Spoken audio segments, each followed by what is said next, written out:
Have you ever been talking to someone normally, laughing, sharing things, feeling the vibe, and then out of nowhere, they just vanish, like they got pulled into another dimension? No warning, no explanation, just pure silence. And suddenly, your brain becomes a detective. Did I say something wrong? Are they upset? Are they bored? Did their phone explode? But the psychology behind someone suddenly stopping communication is often much deeper than the stories we create.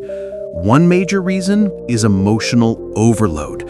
When someone starts feeling too much too quickly, whether excitement, attraction, fear, or pressure, their mind goes into panic mode.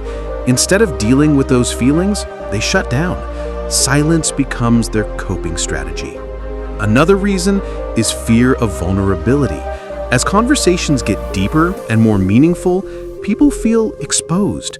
Opening up is scary because it means showing weaknesses, insecurities, and real emotions. Instead of risking that level of vulnerability, they pull away. And then there's the classic overthinking. Some people feel they overshared or said something awkward, and out of embarrassment, they disappear to reset. Avoiding communication becomes their way of protecting themselves, even if it leaves you confused. Another strong psychological reason people suddenly go silent is conflict avoidance. If they feel they said something wrong, misread a message, or sensed tension, instead of clarifying things, they simply vanish.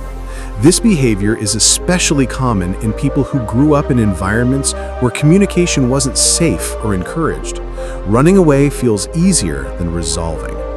Then comes emotional bandwidth. Sometimes people are going through stress, family drama, mental health struggles, anxiety, burnout, or personal crises, and they just shut down socially. Their silence has nothing to do with you. They're dealing with their own battles. Self-worth also plays a huge role. People who don't feel good enough often pull away the moment they start liking someone. They fear rejection, judgment, or being seen too closely, so they disappear first to avoid being hurt later. Attachment styles matter too. Avoidant types feel uncomfortable with emotional closeness. When conversations become too consistent or intimate, their instinct is to back away to regain control. And ironically, sometimes people go silent because they assume you don't care. Maybe you replied late or sounded less enthusiastic. They misinterpret it and disappear before they get rejected. Their silence is usually about their fears, not your value. Sometimes silence has a simpler explanation: emotional immaturity. Instead of expressing discomfort, confusion, or loss of interest, people choose the easiest exit: disappearing. It's not healthy, but it's common. And yes, in some cases, people stop talking because their interest faded quietly. Humans avoid difficult conversations, so they slip away without closure. But silence doesn't always mean rejection.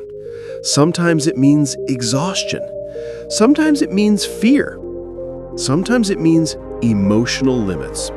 And sometimes it has absolutely nothing to do with you. The real problem begins when your mind starts filling the silence with worst-case scenarios. The brain hates unfinished stories, so it creates explanations, most of them negative. But the psychology behind their disappearing act is usually a reflection of their wounds, insecurities, and coping habits, not your worth. So what should you do? Don't chase. Chasing someone who is withdrawing makes them retreat even more. Don't immediately blame yourself. Give them space without losing your self-respect. People communicate based on how they learn to survive, not how they feel about you. If they return, talk honestly. If they don't, let their silence close the chapter. Someone who truly wants connection will stay consistent and present, not disappear when things get real.